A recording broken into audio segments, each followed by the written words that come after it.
The Power of Darkness, Edith Nesbit. It was an enthusiastic send-off. Half the students from her atelier were there, and twice as many more from other studios. She had been the belle of the artists' quarter in Montparnasse for 3 golden months. Now she was off to the Riviera to meet her people, and everyone she knew was at the Gare de Lyon to catch the last glimpse of her. And, as had been more than once said late of an evening, to see her was to love her. She was one of those agitating blondes, with the naturally rippled hair, the rounded rose-leaf cheeks, the large violet-blue eyes, that looked all things and meant heaven alone knew how little. She held her court like a queen, leaning out of the carriage window and receiving bouquets, books, journals, long last words, and last longing looks. All eyes were on her, and her eyes were for all and her smile. For all but one, that is. Not a single glance went Edward's way, and Edward tall, lean, gaunt, with big eyes, straight nose, and the mouth somewhat too small, too beautiful seemed to grow thinner and paler before one's eyes.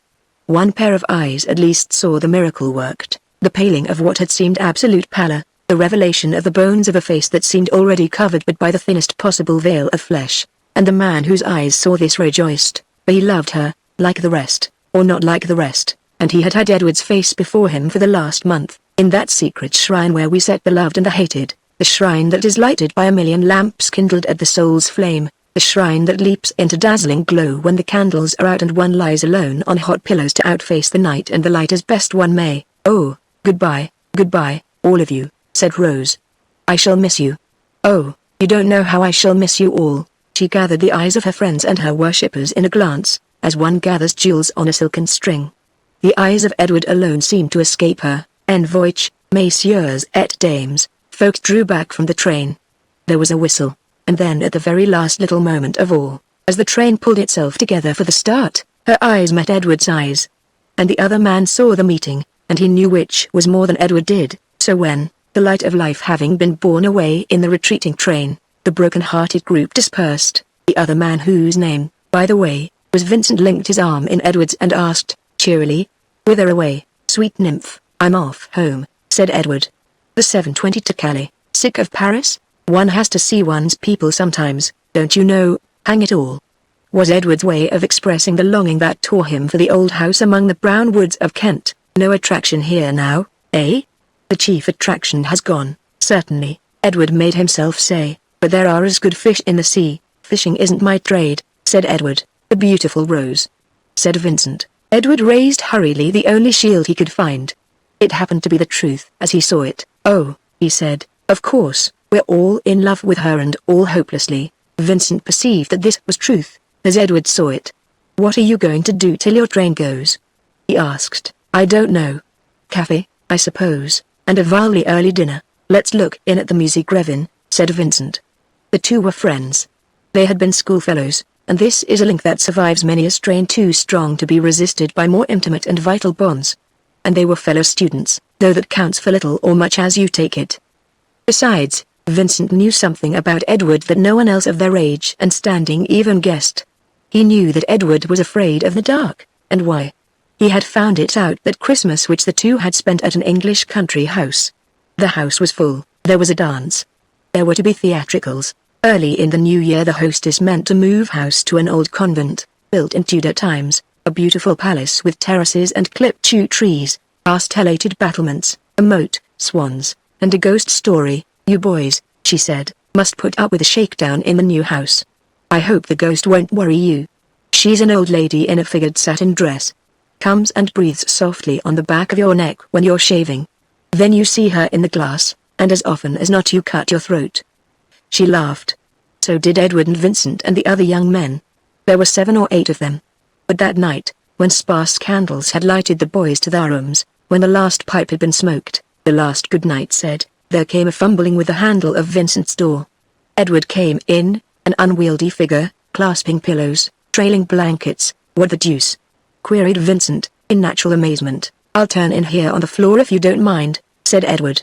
"I know it's beastly rot, but I can't stand it. The room they've put me into, it's an attic as big as a barn and there's a great door at the end, 8 feet high, and it leads into a sort of horror hole, bare beams and rafters, and black as night. I know I'm an abject duffer, but there it is, I can't face it." Vincent was sympathetic, though he had never known a night terror that could not be exorcised by pipe, book, and candle. I know, old chap. There's no reasoning about these things, said he, and so on. You can't despise me more than I despise myself, Edward said. I feel a crawling hound. But it is so. I had a scare when I was a kid, and it seems to have left a sort of brand on me. I'm branded coward, old man, and the feel of it's not nice. Again Vincent was sympathetic, and the poor little tale came out. How Edward, 8 years old, and greedy as became his little years, had sneaked down, night-clad, to pick among the outcomings of a dinner party, and how, in the hall, dark with the light of an artistic-colored glass lantern, a white figure had suddenly faced him, leaned towards him, it seemed, pointed lead white hands at his heart. That next day, finding him weak from his fainting fit, had shown a horror to be but a statue, a new purchase of his father's, had mattered not one whit. Edward shared Vincent's room, and Vincent, alone of all men, shared Edward's secret, and now, in Paris, Rose speeding away towards Cannes, Vincent said, "Let's look in at the Musée Grevin. The Musée Grevin is a waxwork show." Your mind, at the word, flies instantly to the excellent exhibition founded by the worthy Mtesord. And you think you know what waxworks mean? But you are wrong. The Musée Grevin contains the work of artists for a nation of artists. Wax modeled and retouched till it seems as near life as death is. This is what one sees at the Musée Grevin. Let's look in at the Musée Grevin, said Vincent. He remembered the pleasant thrill the museum had given him, and wondered what sort of a thrill it would give his friend. I hate museums, said Edward. This isn't a museum, Vincent said, and truly, it's just waxworks. All right, said Edward, indifferently. And they went. They reached the doors of the museum in the grey-brown dusk of a February evening. One walks along a bare, narrow corridor, much like the entrance to the stalls of the Standard Theatre, and such daylight as there may be fades away behind one, and one finds oneself in a square hall, heavily decorated, and displaying with its electric lights Loie Fuller in her accordion-pleated skirts, and one or two other figures not designed to quicken the pulse. It's very like Mtesord's, said Edward. Yes, Vincent said, isn't it? Then they passed through an arch, and beheld a long room with waxen groups lifelike behind glass, the coulisses of the opera. Kitchener had fashioned this last with a desert background lit by something convincingly like desert sunlight. By Jove, said Edward. That's jolly good. Yes, said Vincent again, isn't it? Edward's interest grew. The things were so convincing, so very nearly alive. Given the right angle, their glass eyes met one's own, and seemed to exchange with one meaning glances. Vincent led the way to an arched door labeled Galerie de la Révolution. There one saw almost in the living, suffering body poor Marie Antoinette in prison in the Temple, her little son on his couch of rags, the rats eating from his platter, the brutal Simon calling to him from the grated window. One almost heard the words, "Hola, little Capet!" Are you asleep? One saw Marat bleeding in his bath, the brave Charlotte eyeing him, the very tiles of the bathroom, the glass of the windows, with, outside, the very sunlight, as it seemed, of 1793, on that yellow July evening, the 13th of the month. The spectators did not move in a public place among waxwork figures. They peeped through open doors into rooms where history seemed to be relived. The rooms were lighted each by its own sun or lamp or candle. The spectators walked among shadows that might have oppressed a nervous person. Fine, eh? Said Vincent. Yes, said Edward, it's wonderful. A turn of a karma brought them to a room. Marie Antoinette fainting, supported by her ladies, poor, fat Louis by the window looking literally sick. What's the matter with them all? Said Edward. Look at the window, said Vincent. There was a window to the room. Outside was sunshine, the sunshine of 1792, and gleaming in it, blonde hair flowing, red mouth half open, what seemed the just severed head of a beautiful woman. It was raised on a pike, so that it seemed to be looking in at the window. I say, said Edward, and the head on the pike seemed to sway before his eyes, and a lumball. Good thing, isn't it? Said Vincent. It's altogether too much of a good thing, said Edward. Look here, I've had enough of this. Oh, you must just see the catacombs, said Vincent. Nothing gruesome, you know. Only early Christians being married and baptized, and all that. He led the way down some clumsy steps to the cellars which the genius of a great artist has transformed into the exact semblance of the old catacombs at Rome. The same rough hewing of rock, the same sacred tokens engraved strongly and simply, and among the arches of these subterranean burrowings the life of the early Christians, their sacraments, their joys, their sorrows, all expressed in groups of waxwork as like life as death is. But this is very fine, you know, said Edward, getting his breath again after Mdalambal. and his imagination loved the thought of the noble sufferings and refrainings of these first lovers of the crucified Christ. "Yes," said Vincent, for the third time, "isn't it?" They passed the baptism and the burying and the marriage. The tableaus were sufficiently lighted, but little light strayed to the narrow passage where the two men walked, and the darkness seemed to press, tangible as a bodily presence, against Edward's shoulder. He glanced backward. "Come," he said, "I've had enough." "Come on, then," said Vincent. They turned the corner, and a blaze of Italian sunlight struck at their eyes with positive dazzlement. There lay the Colosseum tier on tier of eager faces under the blue sky of Italy.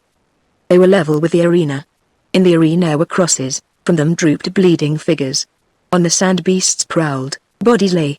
They saw it all through bars. They seemed to be in the place where the chosen victims waited their turn, waited for the lions and the crosses, the palm and the crown. Close by Edward was a group, an old man, a woman, and children. He could have touched them with his hand. The woman and the man stared in an agony of terror straight in the eyes of a snarling tiger, 10 feet long, that stood up on its hind feet and clawed through the bars at them. The youngest child only, unconscious of the horror, laughed in the very face of it. Roman soldiers, unmoved in military vigilance, guarded a group of martyrs. In a low cage to the left more wild beasts cringed and seemed to growl, unfed. Within the grating, on the wide circle of yellow sand, lions and tigers drank the blood of Christians. Close against the bars a great lion sucked the chest of a corpse, on whose blood-stained face the horror of the death agony was printed plain. "Good heavens!" said Edward. Vincent took his arm suddenly, and he started with what was almost a shriek. "What a nervous chap you are," said Vincent, complacently, as they regained the street where the lights were, the sound of voices and the movement of live human beings, all that warms and awakens nerves almost paralyzed by the life and death of waxen immobility. "I don't know," said Edward. "Let's have a vermouth, shall we? There's something uncanny about those wax things. They're like life but they're much more like death. Suppose they moved? I don't feel at all sure that they don't move, when the lights are all out and there's no one there." He laughed. "I suppose you were never frightened, Vincent?" "Yes, I was once," said Vincent, sipping his absinthe. "3 other men and I were taking turns by twos to watch by a dead man. It was a fancy of his mother's. Our time was up, and the other watch hadn't come. So my chap, the one who was watching with me, went to fetch them. I didn't think I should mind. But it was just like you say." "How?" "Why, I kept thinking, suppose it should move. It was so like life. And if it did move, of course it would have been because it was alive, and I ought to have been glad, because the man was my friend. But all the same, if he had moved I should have gone mad." "Yes," said Edward, "that's just exactly it." Vincent called for a second absinthe. "But a dead body's different to waxworks," he said. "I can't understand anyone being frightened of them." "Oh, can't you?" The contempt in the other's tone stung him. "I bet you wouldn't spend a night alone in that place." "I bet you £5 I do." "Done," said Edward, briskly. "At least, I would if you'd got £5, but I have. I'm simply rolling. I've sold my De Janeiro. Didn't you know? I shall win your money though, anyway." "But you couldn't do it, old man. I suppose you'll never outgrow that childish scare." "You might shut up about that," said Edward, shortly. "Oh, it's nothing to be ashamed of. Some women are afraid of mice or spiders." "I say, does Rose know you're a coward, Vincent? No offense, old boy. One may as well call a spade a spade. Of course, you've got tons of moral courage and all that. But you are afraid of the darkened waxworks. Are you trying to quarrel with me? Heaven in its mercy forbid. But I bet you wouldn't spend a night in the Musée Grevin and keep your senses. Hat's the stick, anything you like. Make it that if I do you'll never speak to Rose again, and, what's more, that you'll never speak to me," said Edward, white hot, knocking down a chair as he rose. "Done," said Vincent. "But you'll never do it. Keep your hair on. Besides, you're off home. I shall be back in 10 days. "I'll do it then," said Edward, and was off before the other could answer. Then Vincent, left alone, sat still, and over his third absinthe remembered how, before she had known Edward, Rose had smiled on him more than the others. He thought of her wide, lovely eyes, her wild rose cheeks, the scented curves of her hair, and then and there the devil entered into him. In 10 days Edward would undoubtedly try to win his wager. He would try to spend the night in the Musée Grevin. Perhaps something could be arranged before that. If one knew the place thoroughly. A little scare would serve Edward right for being the man to whom that last glance of roses had been given. Vincent dined lightly, but with conscientious care, and as he dined he thought, Something might be done by tying a string to one of the figures and making it move when Edward was going through that impossible night among the effigies that are so like life, so like death. Something that was not. The devil said, "You may frighten him out of his wits." And the devil answered, "Nonsense, do him good." He oughtn't to be such a schoolgirl, anyway. The £5 might as well be won tonight as any other night. He would take a greatcoat, sleep sound in the place of horrors. The people who opened it in the morning to sweep and dust would bear witness that he had passed the night there. He thought he might trust to the French love of a sporting wager to keep him from any bother with the authorities, so he went in among the crowd, and looked about among the waxworks for a place to hide in. He was not in the least afraid of these lifeless images. He had always been able to control his nervous tremors in his time. He was not even afraid of being frightened, which, by the way, is the worst fear of all. As one looks at the room of the poor little dwarf and one sees a door to the left. It opens out of the room onto blackness. There were few people in the gallery. Vincent watched, and, in a moment when he was alone, stepped over the barrier and through this door. A narrow passage ran round behind the wall of the room.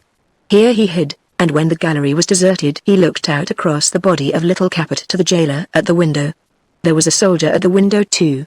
Vincent amused himself with the fancy that this soldier might walk round the passage at the back of the room and tap him on the shoulder in the darkness. Only the head and shoulders of the soldier and the jailer showed, so, of course, they could not walk, even if they were something that was not waxwork. Presently he himself went along the passage and round to the window where they were. He found that they had legs.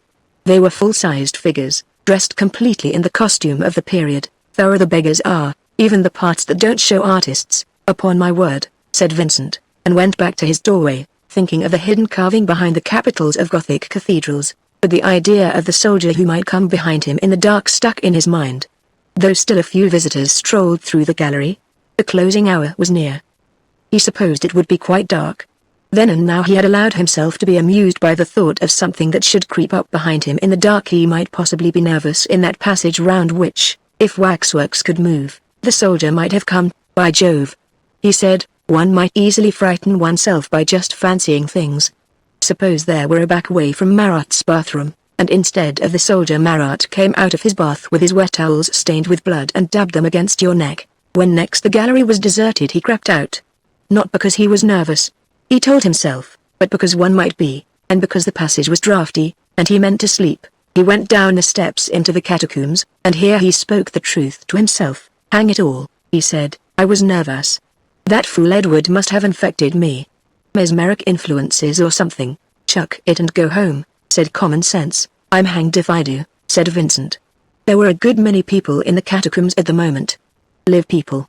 He sucked confidence from their nearness, and went up and down looking for a hiding place. Through rock-hewn arches he saw a burial scene, a corpse on a bier surrounded by mourners, a great pillar cut off half the still-lying figure. It was all still and unemotional as a Sunday school oleograph. He waited till no one was near, then slipped quickly through the mourning group and hid behind the pillar. Surprising heartening, too, to find a plain rush chair there, doubtless set for the resting of tired officials. He sat down in it, comforted his hand with the commonplace lines of its rungs and back. A shrouded waxen figure just behind him to the left of his pillar worried him a little, but the corpse left him unmoved as itself. A far better place, this, than that draughty passage where the soldier with legs kept intruding on the darkness that is always behind one. Custodians went along the passages issuing orders. A stillness fell. Then, suddenly, all the lights went out. "That's all right," said Vincent, and composed himself to sleep. But he seemed to have forgotten what sleep was like. He firmly fixed his thoughts on pleasant things, the sale of his picture, dances with Rose, merry evenings with Edward and the others. But the thoughts rushed by him like motes in sunbeams. He could not hold a single one of them, and presently it seemed that he had thought of every pleasant thing that had ever happened to him, and that now, if he thought at all, he must think of the things one wants most to forget. And there would be time in this long night to think much of many things. But now he found that he could no longer think. The draped effigy just behind him worried him again. He had been trying, at the back of his mind, behind the other thoughts, to strangle the thought of it. But it was there, very close to him. Suppose it put out its hand, its wax hand, and touched him? But it was of wax. It could not move. No, of course not. But suppose it did? He laughed aloud, a short, dry laugh, that echoed through the vaults. The cheering effect of laughter has been overestimated perhaps. Anyhow, he did not laugh again. The silence was intense, but it was a silence thick with rustlings and breathings, and movements that his ear, strained to the uttermost, could just not hear. Suppose, as Edward had said, when all the lights were out these things did move. A corpse was a thing that had moved, given a certain condition life. What if there were a condition, given which these things could move? What if such conditions were present now? What if all of them Napoleon, yellow-white from his death sleep, the beasts from the amphitheater, gore dribbling from their jaws, that soldier with the legs all were drawing near to him in this full silence? Those death masks of Robespierre and Mirabeau, they might float down through the darkness till they touched his face. That head of D'Alembert on the pike might be thrust at him from behind the pillar. The silence throbbed with sounds that could not quite be heard. "You fool," he said to himself, "your dinner has disagreed with you with a vengeance. Don't be an ass. The whole lot are only a set of big dolls." He felt for his matches and lighted a cigarette. The gleam of the match fell on the face of the corpse in front of him. The light was brief, and it seemed, somehow, impossible to look by its light in every corner where one would have wished to look. The match burnt his fingers as it went out. And there were only 3 more matches in the box. It was dark again, and the image left on the darkness was that of the corpse in front of him. He thought of his dead friend. When the cigarette was smoked out he thought of him more and more, till it seemed that what lay on the bier was not wax. His hand reached forward and drew back more than once. But at last he made it touch the bier and through the blackness travel up along a lean, rigid arm to the wax face that lay there so still. The touch was not reassuring. Just so, and not otherwise, had his dead friend's face felt, to the last touch of his lips. Cold, firm, waxen. People always said the dead were waxen. How true that was. He had never thought of it before. He thought of it now. He sat still, so still that every muscle ached, because if you wish to hear the sounds that infest silence you must be very still indeed. He thought of Edward, and of the string he had meant to tie to one of the figures. That wouldn't be needed, he told himself. And his ears ached with listening for the sound that, it seemed, must break at last from that crowded silence. He never knew how long he sat there. To move, to go up, batter at the door and clamor to be let out, that one could have done if one had had a lantern or even a full matchbox. But in the dark, not knowing the turnings, to feel one's way among these things that were so like life and yet were not alive to touch, perhaps. These faces that were not dead and yet felt like death. His heart beat heavily in his throat at the thought. No, he must sit still till morning. He had been hypnotized into this state, he told himself, by Edward. No doubt, it was not natural to him. Then, suddenly, the silence was shattered.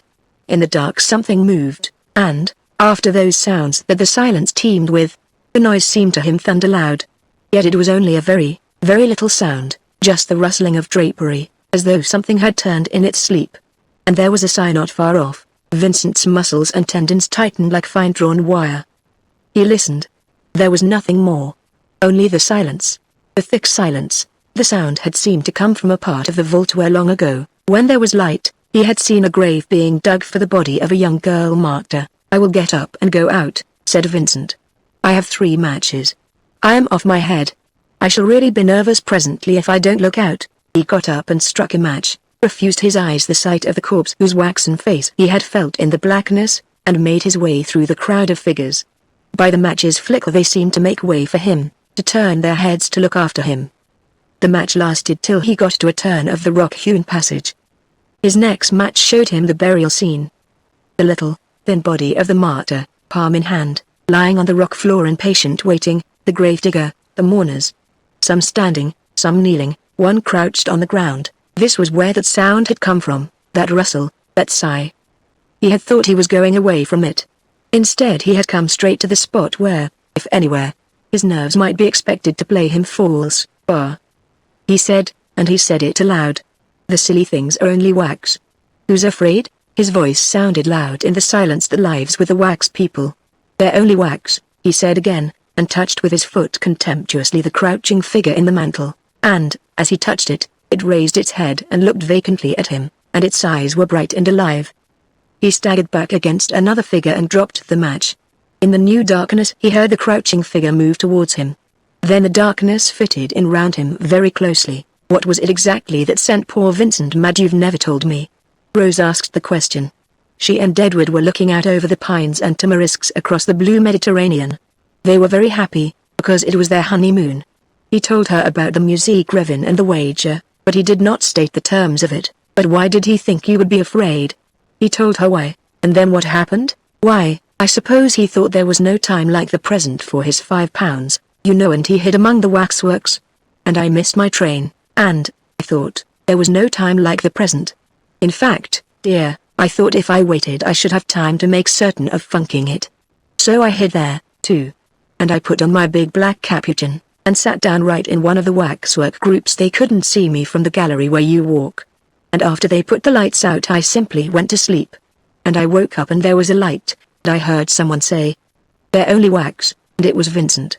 He thought I was one of the wax people till I looked at him, and I expect he thought I was one of them even then, poor chap. And his match went out, and while I was trying to find my railway reading lamp that I'd got near me he began to scream. And the night watchman came running. And now he thinks everyone in the asylum is made of wax, and he screams if they come near him. They have to put his food near him while he's asleep. It's horrible. I can't help feeling as if it were my fault somehow. Of course it's not, said Rose. Poor Vincent. Do you know, I never really liked him. There was a pause. Then she said, "But how was it you weren't frightened?" "I was," he said, "horribly frightened. It sounds idiotic, but I was really. And yet I had to go through with it. And then I got among the figures of the people in the catacombs, the people who died for things, don't you know, died in such horrible ways. And there they were, so calm and believing it was all right. So I thought about what they'd gone through. It sounds awful rot, I know, dear, but I expect I was sleepy. Those wax people, they sort of seemed as if they were alive, and were telling me there wasn't anything to be frightened about. I felt as if I was one of them and they were all my friends, and they'd wake me if anything went wrong. So I just went to sleep. I think I understand," she said. But she didn't, and the odd thing is, he went on, "I've never been afraid of the dark since." Perhaps his calling me a coward had something to do with it. "I don't think so," said she. And she was right. But she would never have understood how, nor why.